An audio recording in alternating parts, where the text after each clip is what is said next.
he's also a dancer, and people who follow him on social media see him to be this happy person, always dancing with his family. He just celebrated 9 years with his wife, and people would think that why should this person do this kind of thing to themselves and to their family, because they're always looking happy all the time. So do you, what would you guys say concerning this question?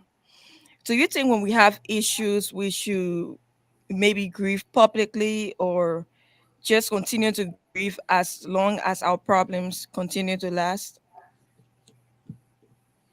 People have different ways of grieving, and unfortunately, with our society, and you know, people feel like when you're happy, you have to be happy a certain way. When you're grieving, you have to grieve a certain way.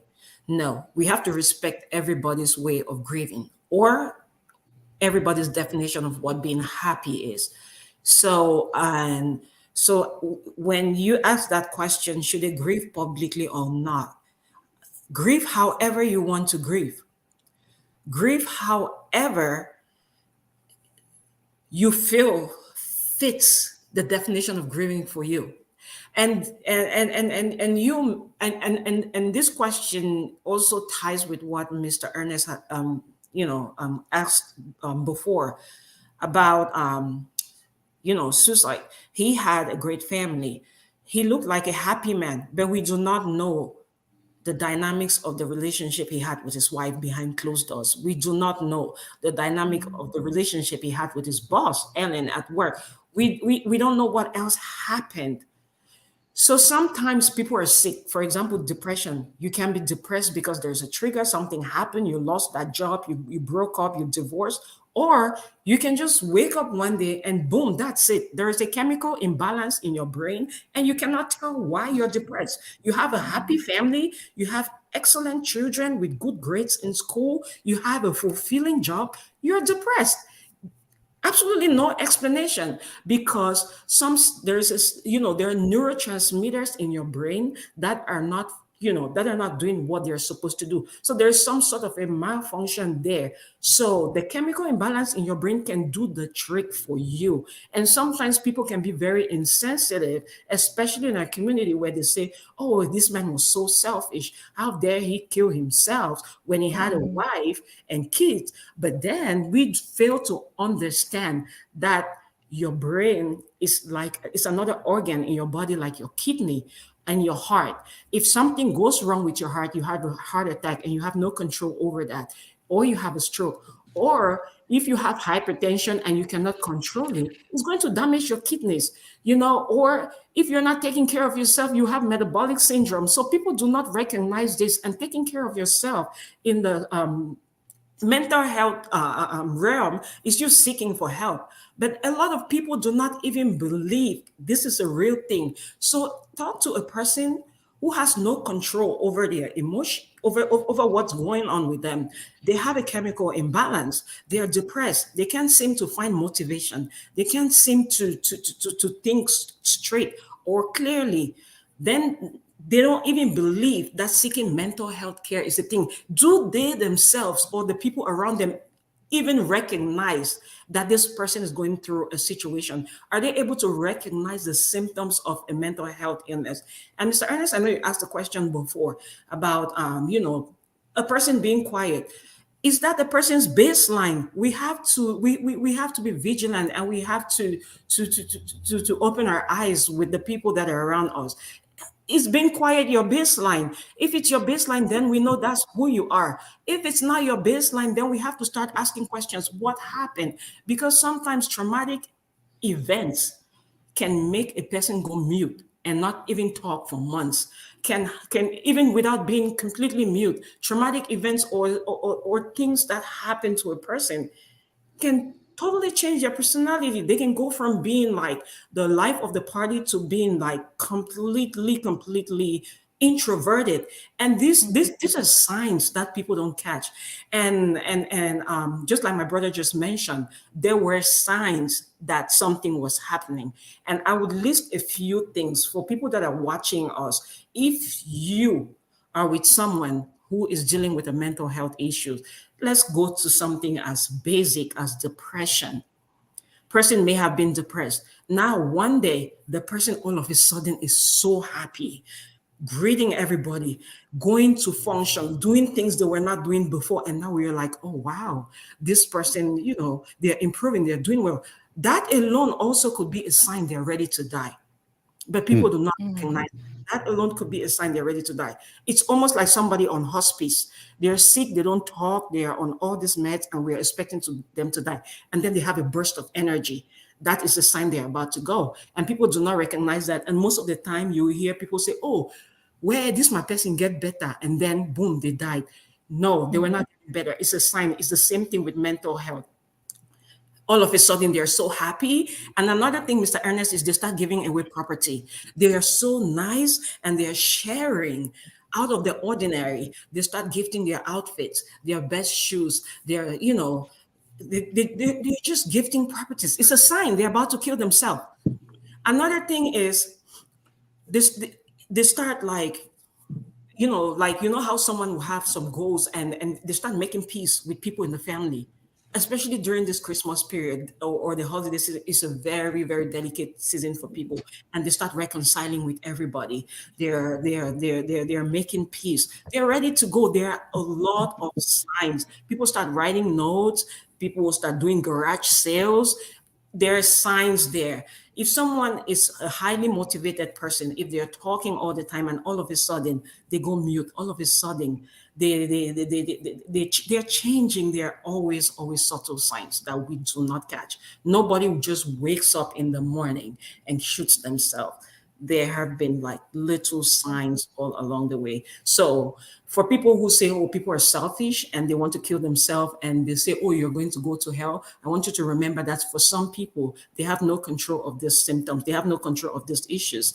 They probably just have a a malfunction of the neurotransmitters in their brain. Wow, that's very interesting. We're learning quite a lot on this issue. I'm going to have a follow up question on that because this is really important. So I'm going back to people who take a bond of contention with what they call pretentious happiness. Mhm. Now, my thing is this: if pretentious happiness, as they put it, is therapeutic and would help whoever is expressing happiness publicly solve their problem, then isn't that good enough to rely on this pretentious happiness? Steve,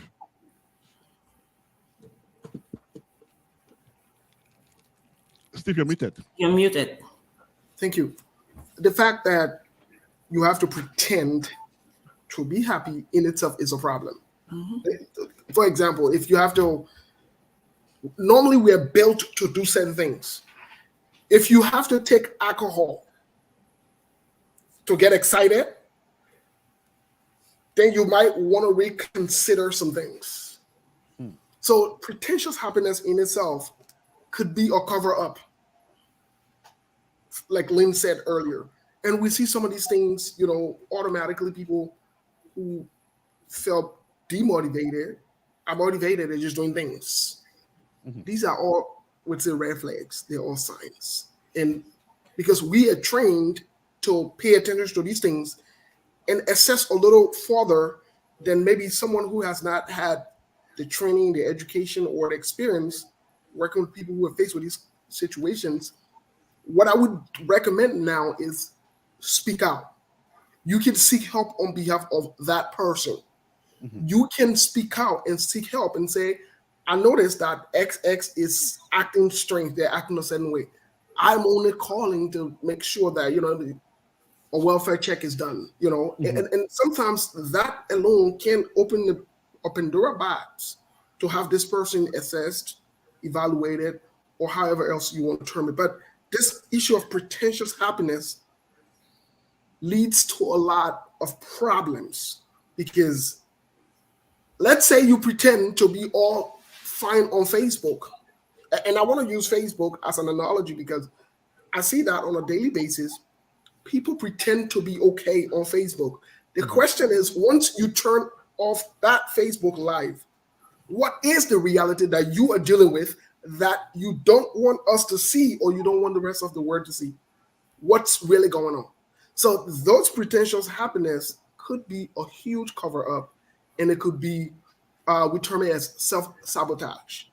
You are going to hurt yourself. You're going to do something bad. It's a huge red flag. I wouldn't recommend that. If you are struggling, I would recommend you seek help, go to the appropriate places, and get the appropriate help, as opposed to, because eventually you have to keep up with that, and it takes a lot. It encompasses a lot. So I wouldn't. Pretentious happiness is very risky and dangerous.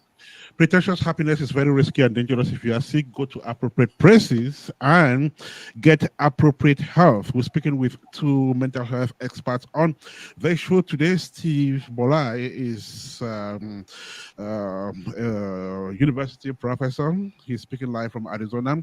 Lynn Enanga is an expert in the topic as well. If you're just joining us, this is Apex Snapshots on Apex One Radio, produced by Maxell Adi in Germany and hosted in the studio by Grace Washington and Ernest Kanjo. Now, let us go back to Sophia's write-up, and we are going back to religion again and the churches. So she writes further. Where are the churches? Unfortunately, the majority of churches, not all, are too deeply into their own beliefs to understand what people like that are encountering. Most of them are too judgmental to understand the reality of life one is facing. Their first response is always go and pray, while the people may feel lost and cannot even connect with the Almighty. They may be in the stage of why. Some people hide their real issues only because they know they will be judged, minimized, criticized, humiliated if they open up to some folks in church. Most of the time, churches are lacking these fundamental things that can help their congregation and communities heal from these mental states. Now, I was going to ask, and I think I asked this question to Lynn some time ago when we were having a similar conversation. What I understand is that the church's role is mainly spiritual. Where else would they ask you to go and pray or pray for a problem if it is not in the church? And again, we've seen churches go beyond, like providing counseling services and other things. So, do you think that the church is not doing its utmost best in handling mental health issues, per se? The church is doing their best with the knowledge they have, to the best of their own understanding of what they feel is wrong with you. If you're in a church, most of the time it's going to be spiritually linked, irrespective of what the presentation of your symptoms or your problems are, is going to be spiritually linked. And like you said, some churches have started going above and beyond now, and they're providing counseling. However, are they trained to counsel? Now, providing counseling based on a religious perspective is good. Now, if you're counseling someone about their spiritual life, that's great. Now, when you counsel someone or you want to therapize someone on mental health or the stressors they're going through, how qualified are you, irrespective of if you're a church leader?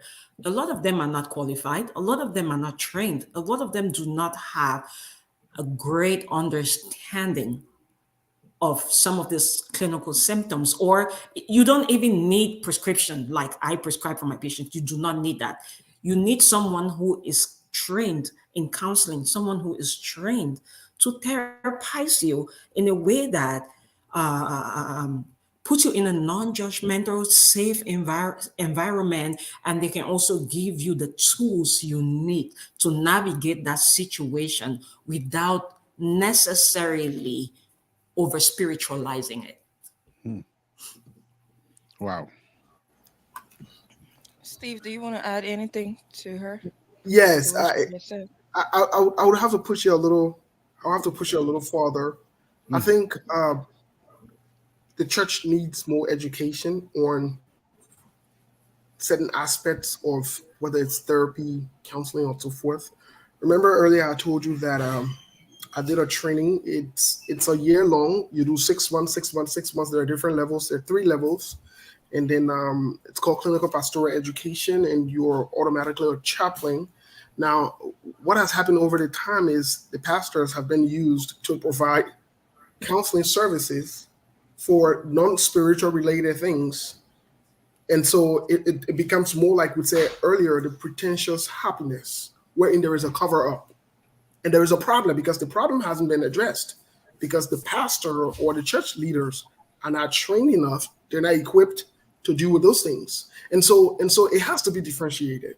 For example, if someone is having a psychosis or some kind of schizophrenia reaction, and you are there speaking in tongues, that person could hurt themselves or hurt someone else while you're trying to speak in tongues. It doesn't work that way.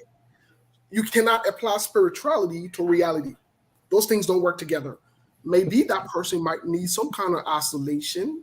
They might need some kind of medication on board to stabilize them. Then you can have a conversation with them. We don't see that in the church. Everything they pray about them, they want to lay hands, they want to apply anointing oil, when the truth of the matter is it's not going to work. It's not going to be effective. That person might not get the help they need, and their situation could worsen or exacerbate. And so it is critically important that I heard Lynn recommend earlier, which I agree with her, that the church be educated as to their limit. There are limitations. And so once we do that, and hopefully maybe the churches can start looking into hiring trained professional counselor, therapists, psychologists, psychiatrists, bring them on board to address that part of mental health, as opposed to just making it look like everything is spiritual, when the truth of the matter is not spiritual. Yes, I will stay on that to not to insist per se, but some observers hold that every single attempt of suicide or suicidal act has a spiritual connotation, like it's an evil spirit. Do you agree with that? Being a Christian, of course. No. And I revert to what when we started the conversation previously, the premise that Lynn laid, such as it has to be clinically, scientifically, evidence-based to be accepted. Again, it's important for us to clear out that it doesn't necessarily have to be a spiritual connection. No, it does not. Something could happen that could trigger some things in. Let me give you an example. A woman, and sorry to our listener and viewer, but a woman gets violated, and she moves to this environment where she's next to the perpetrator, and there is no way out, and she decided to take her life because that perpetrator reminds her continuously, because she sees him every day, of what he did to her. She takes her life. What is the spiritual implication in that? What is the spiritual connection? What is it? Where is the spiritual connection in that? So this is where, like I said earlier, the church needs some education. And I think it would help if they're open to this. Not necessarily so that every suicide is attached or connected to some form of spiritual events or spirituality. Not necessarily so. Not from a clinical standpoint, not from a scientific standpoint, not from an evidence-based standpoint. This is not to say that it couldn't be possible that in some cases there could be some spiritual implications. That's not what I'm trying to say. I'm trying to say we cannot generalize this and say everything is solely attached to spirituality. Okay, let me come in here before I hand over to to Grace. Lynn, I'll stay on this on this point and try to see reason or try to reason with these observers who say there is an aspect of spirituality in every suicide. Now, take for instance, somebody jumps from the 28th floor of a skyscraper. That scene alone is very frightful. And I mean, as a human being, you are right up there. You look at that distance, and you have that courage. You muster that courage to jump from that distance. Now, we have people who point the gun at themselves, right? That's very awful, frightening. Yet they have that courage to do it. And that gives reason to those who think that there must be some evil spirit behind that act. Do you agree a little bit on this? No, I absolutely not. Like, I'll go back to what I said. How do you control a chemical imbalance? How?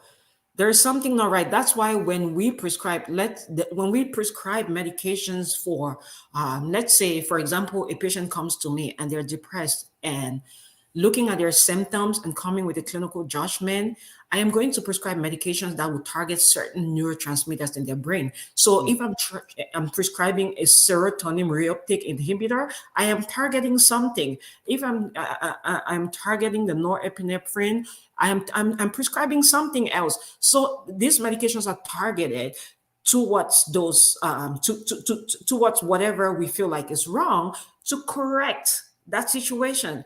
Now look at someone who has that imbalance. They're not clearly thinking.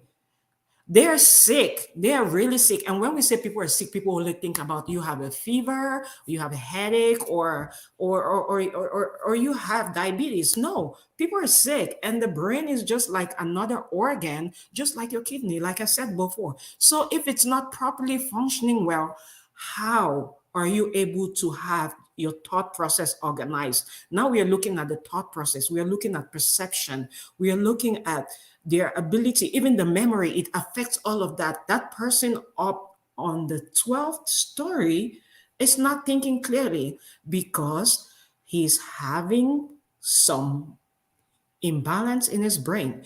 He cannot control it.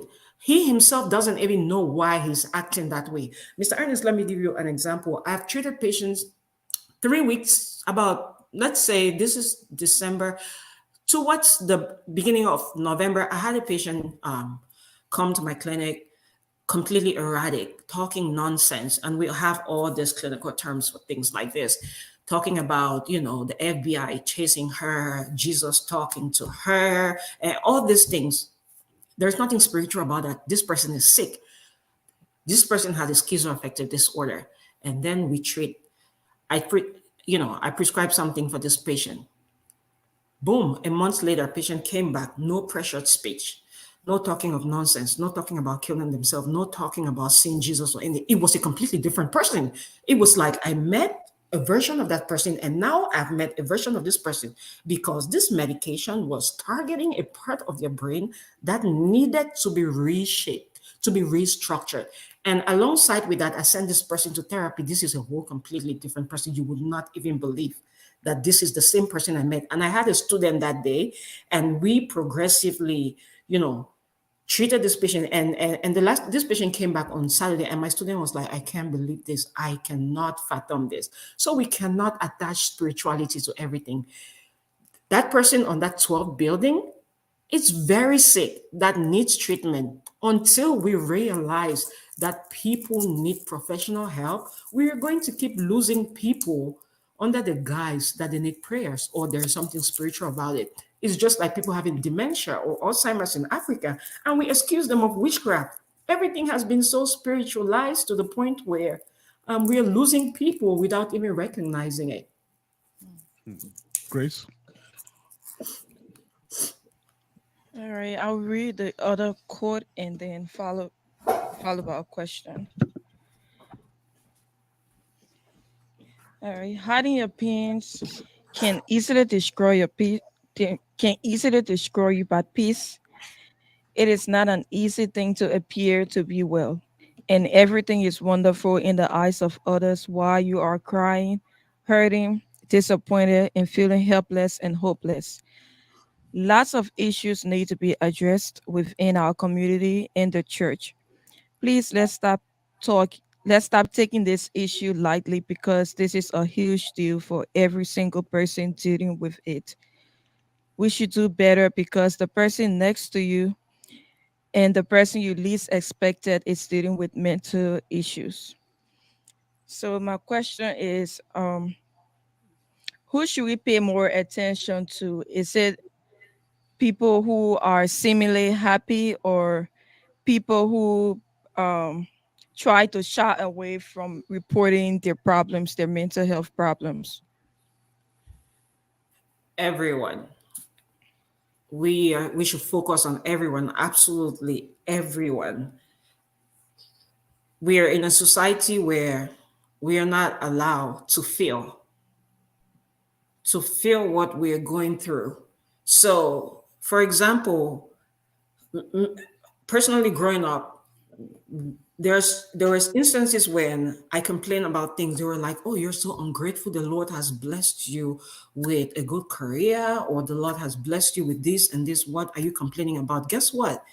If you're not intentional about your mental health, you go out there pretending like everything is okay. It's like putting a band-aid on a wound without, necessarily treating it. So everybody, you never know who is dealing with what. The seemingly happy people may not be happy.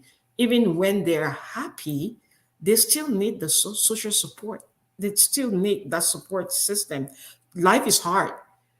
Things happen. Not everybody is resilient enough. Not everybody has healthy coping mechanism. Not everybody is able to target situations the same way. So we all do need to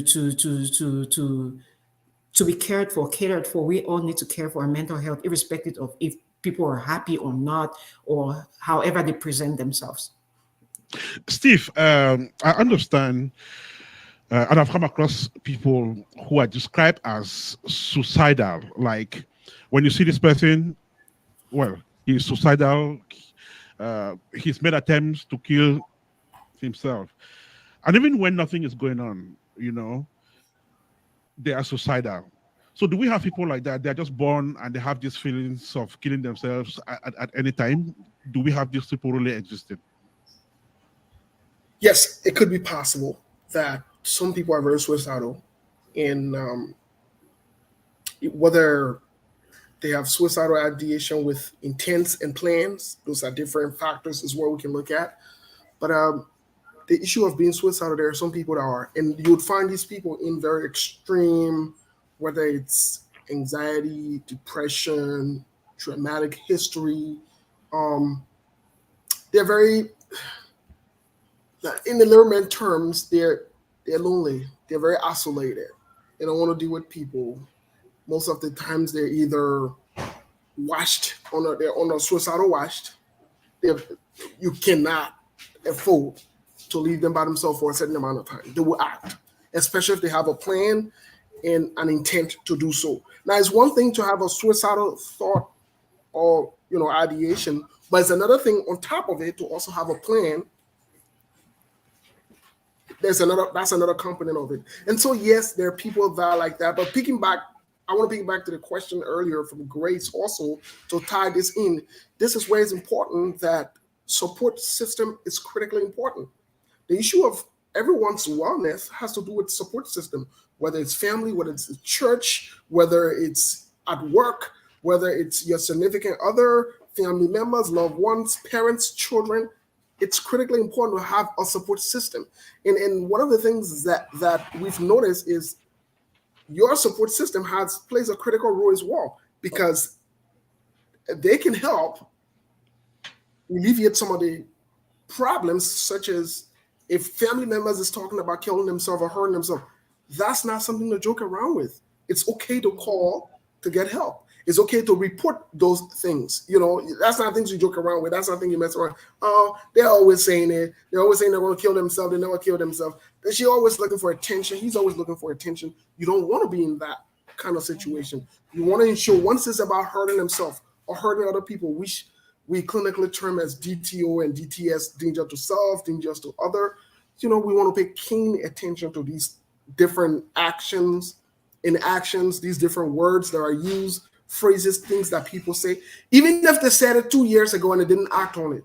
Once they say it again, or you see them go into that pattern, it's okay to, voice it out, report it. But yes, there are some people that are, suicidal for different reasons. There is not a specific reason.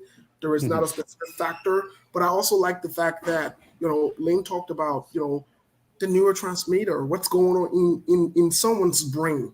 It wouldn't make any sense for someone to climb all the way up onto the 12th floor and say they want to throw themselves down. No one in their healthy mental state would do that. Just going up there alone is even risky. You know that. Right. But it tells you that the fact that they would take that risk to get up there, that means something is not right. There's not a balance. Something is not adding up in their heads. Right. So earlier on, Lynn mentioned medication that someone would take and they get freed from whatever they're suffering with. So I want to know that biology that happens at that point. Now, someone decides to commit suicide, attempts to commit suicide. Point, if he's arrested, will it be medication that can solve that problem? If he's given a particular type of medication, would those thoughts disappear? Well, they could for a certain amount of time. But then there are critical steps to follow. You don't just give the medication and just leave it like that and say, you know what, when they have the thought again, we'll give them another medication. That's not how it works. So basically, there are steps in place. So I'll give you an example. Most recently, there was a guy who's danger to self, and he was acting out. So I had to do something called partition. So there now, that's where they're kept. Some of them are kept in a psych ward for a certain amount of time. Now, these guys are fully monitored, like I said earlier, 24/7. And even some of the people that work with them normally have a sheet that they document every 15 minutes what they do. You must check on them. I'm saying some of them, like you talked about, those who are actually suicidal, you must have at arm length. That's how close you must be, because they could act at any point. So the medication would help stabilize them, but then they also need therapy. They also need a plan in place, which is called a suicidal plan. You must have that in place. That plan is what they would follow just in case something's happening to them, start to have that thought. Maybe they would do this, they would do that. Some therapeutic things that are done is to distract them. Some therapeutic things that are done also is to give them things to do to preoccupy them and so forth. So there are a lot of things that can be done. The medication wouldn't automatically take away the suicidal thought forever. It doesn't work that way. It doesn't mean that if they take that medication or they're given a certain medication, it might not be, those thoughts might not be reoccurring. No, it doesn't eradicate it automatically. It could reoccur, that thought.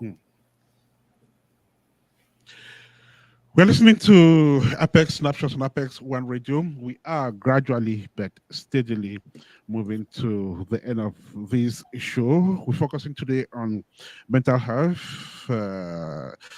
with the recent case of suicide as motivation on the show. Now, let me ask a question which looks really, out of place, but I guess it's also important. Now, you have this young person who is, who comes from a wealthy background. He has everything in terms of material wealth, financial wealth, good family with nice people. They are treated, they're given all, the kingly and princely treatment you can think about. They really don't have any problem from a distance. Yet they want to commit suicide. Now, if they have all their problems solved, yet they still want to commit suicide. At that point, what really could be the problem at that point? I'm just, giving an example of someone who has everything and has no problem, yet they want to take away their life. What can be, what can be in their mind at that point?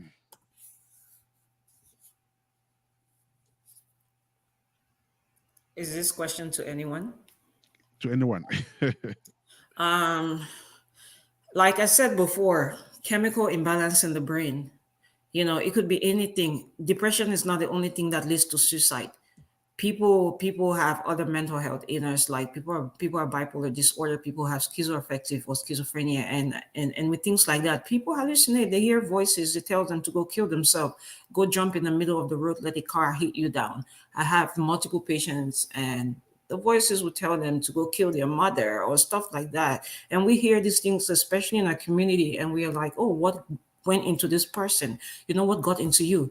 You butchered your mom with a machete, or what's going on with you? You have everything you need, but these voices are telling them. It doesn't necessarily mean that they have, they're possessed or they're ungrateful, or because they have everything doesn't mean that they are not predisposed to mental illness. There are other environmental triggers that can cause things like that.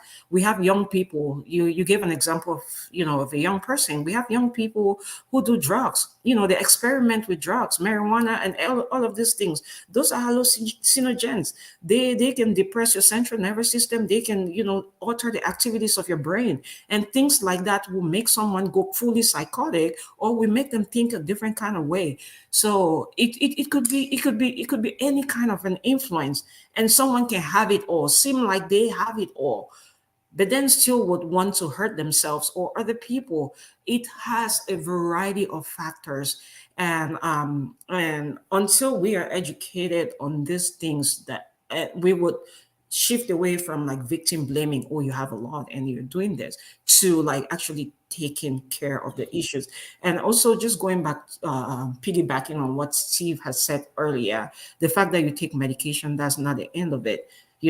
And with some people, they would have to take medications for their life.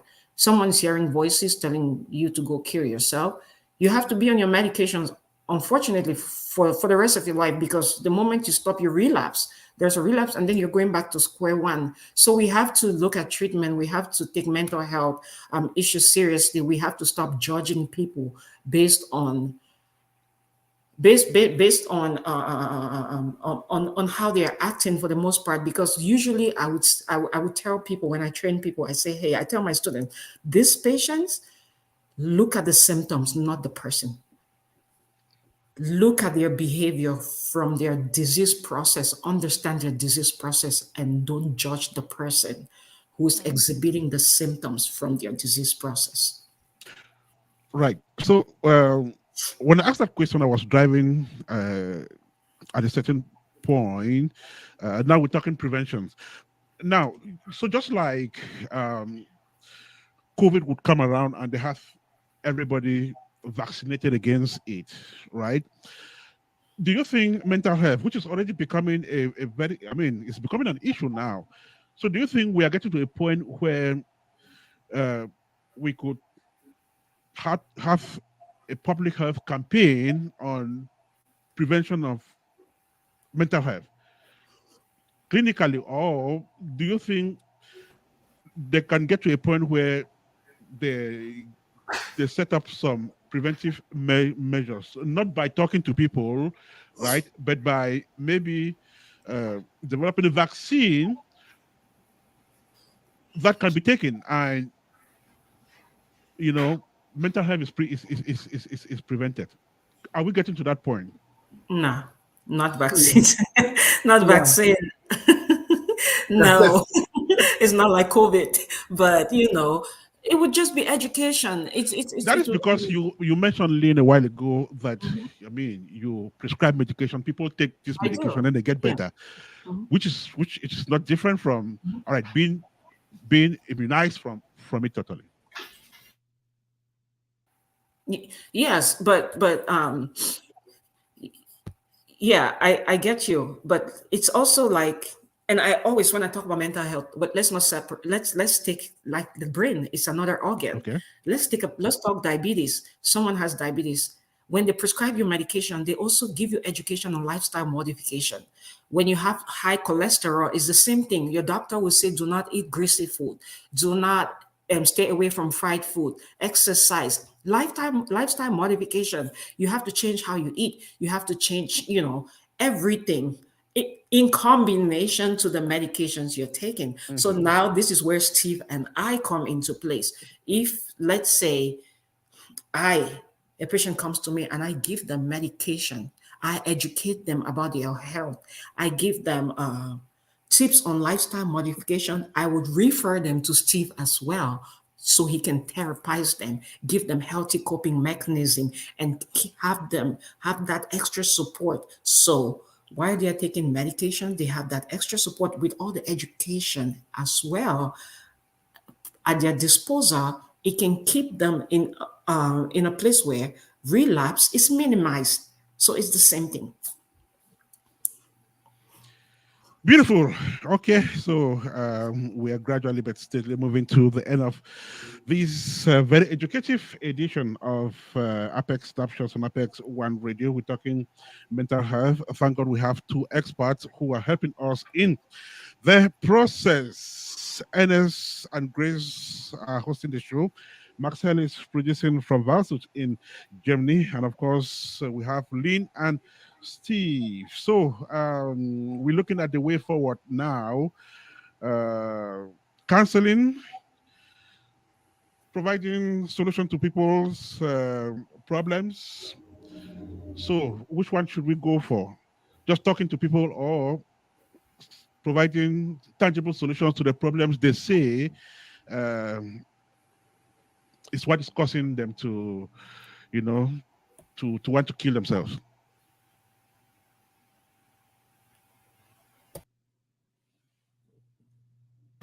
Well, there are different factors. And I laugh at the recommendation of vaccines because that's not possible. There are some indications that could say, hey, this person is could probably predisposed to mental illness or mental health challenges at some point, but there's not a vaccine that can say, hey, let's just give the vaccine and everybody will be okay. They don't have to, like the flu and other things. It's just not possible. But what I like to recommend is, it has to be the combination of everything: the education, the therapy, the family support, having the resources, the medication, and just ensuring that they're safe and secure, as opposed to just limiting to one thing, because there has to be a holistic approach to this. Okay, we are really getting towards the end of this edition of Apex Snapshots. Grace, you have the last question and we'll be out of here. Alrighty. And how can we already talked about the prevention? What are some of the hotlines that those who are listening can be able to call or get to if they suspect somebody is having some mental health issues or they are suicidal? What are some of the hotlines that they can get in contact with? So basically, your 911, that's emergency and non-emergency. Nationwide within the U.S., there is the 1-800 188 628 9454. That's for suicidal ideation, so forth. So I'd first, because state by state, everybody has their regulation and so forth, but that's a national hotline. But I would say call 911 emergency really quick. Call 911, and then hopefully they can direct you. Get especially if it's emergency, if it needs to be addressed ASAP. Call 911. Don't waste no time. Don't try to go looking around scrambling for suicidal hotline at that point, because they might redirect you to the nearest hospital or get you online with someone that's working 24/7. But it's critically important that you call 911 to get that emergency address.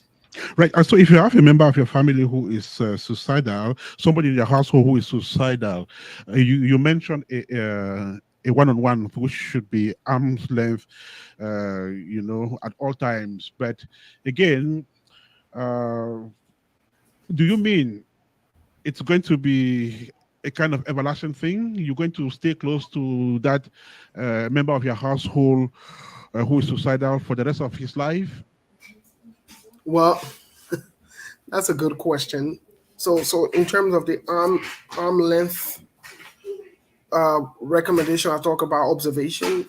This is mostly done in a clinical setting, not at home, Okay. because most times, so let's say if this person is suicidal, they're diagnosed as suicidal, highly suicidal, whatever it is, that's something that you have to do at home. That's something that you have to do in a clinical setting, and it would be ordered based on clinical diagnosis and assessment. We don't just Okay. wake up and say, "Oh, this person has to be like." Nah, it has to be clinically documented. It has to be a history. There has to be an attempt. There's a whole requirement for that. But just to clarify, it's not at home. Now, if it requires you to do it at home, you have to do it at home in the meantime while you're getting help from 911 or whatever it is. That's fine. But in the case of family, and I want to caution on this, in the case of family and so forth, please try to get help from those who are trained. Please don't try to do it the family way, because there are some things you might not understand. There's some protocols you want to help. We know that, but it would be good to get the trained professionals in there to help with that situation, because it could go left. It could get out of hand. You might think you have it under control. It could get out of hand. So you just got to be careful and seek help. Most importantly, seek help, seek help, seek help, and seek help. Don't be shy. Don't be afraid. Seek help. Don't be shy. Don't be afraid. Seek help. That is the message from Steve. So if you have feelings of suicide, or there is somebody around you who has such feelings, then you just have to report. It's an emergency. Call 911 and seek support. Steve, want to thank you so much for joining us on the show today, and definitely we will come back to you when the need arises. So once again, thank you for this great education which we've had from you today. Thank you for having me. Grace, thanks for the invite. Thanks for the connections. We Thank look you. forward to helping our people, helping our community, and helping the world at large. Thank you so much. Thank you so much. Do have a fantastic rest of the day out there. We're speaking there to Steve and Lynn. Lynn has just taken leave of us to catch up with some important assignments. Special thanks to Taiwo Akinlami, who was following up the show. Thank you, Patty Badobre. Thank you so much. You say it was a great conversation. Thank you so much, Princess Abid, who says most of the time people answer they are fine or they are well, but this doesn't always mean they are. Thank you so much, Frank Zulu, for watching the show as well. Thank you, Janet Agbo. You're watching from Sweden. Grace, we're about to go. When is your next mental health session with journalism students? We're planning for hopefully early next year. Okay, right. So, could you just briefly tell our listeners what it is all about? Yeah, basically, thank you. It's about talking to student journalists, Mhm. encouraging them and educating them on how to effectively report on mental health issues, Mhm. because it's a very important thing, and I feel like it is very underreported, and we need more people to report on mental health. And in order to effectively report on mental health, you have to be educated, because it's a very sensitive issue also. So we started it in, I think, the end of September. We trained over 20 journalism students from the Peter Cookway School of Journalism. Mhm. And it's something that we want to continue to do. And you were there. We had other experts on mental health who were there to help in having that discussion and discussing mental health and how important it is Mhm. to raise awareness for mental health and mental illness. What has been the feedback to these sessions? How are What are people saying about it? It's been great so far. Those who were part of it, even the listeners saw it to be something great and important. And then with the students, they really enjoyed it. And according to the executive director at the school, at the journalism school, he said there were more people who wanted to be part of it. So for the next session, they would be part of it. And he also said he wants us to work on a mental health course that can be specific to the school, so that way they can include it into their school curriculum. Maxwell Adjei joins Grace Washington and me, Ernest Kanjo, to wish you the best this Sunday evening. It was a wonderful educative session with Steve and Lynn, mental health experts, who join us on this edition of Apex One Radio's Apex Snapshot. So thank you so much for listening.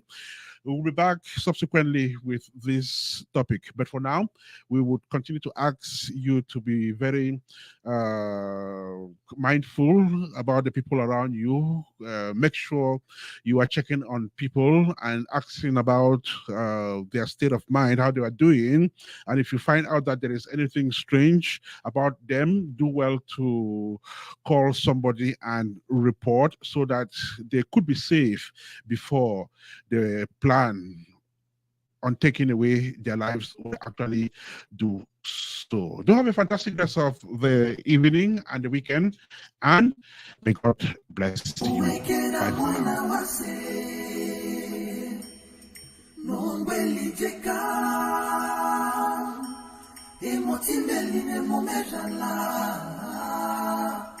I got you cafe.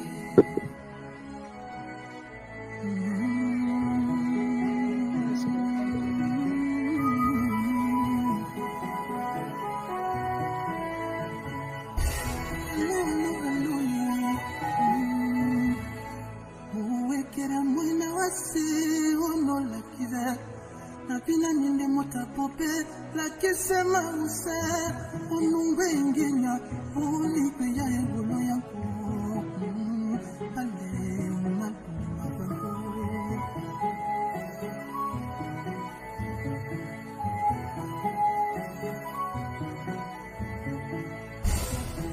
asangoloka mawono la kire napina ninde motapope la kisema use onungwe inginya uholigwe ya emono yanko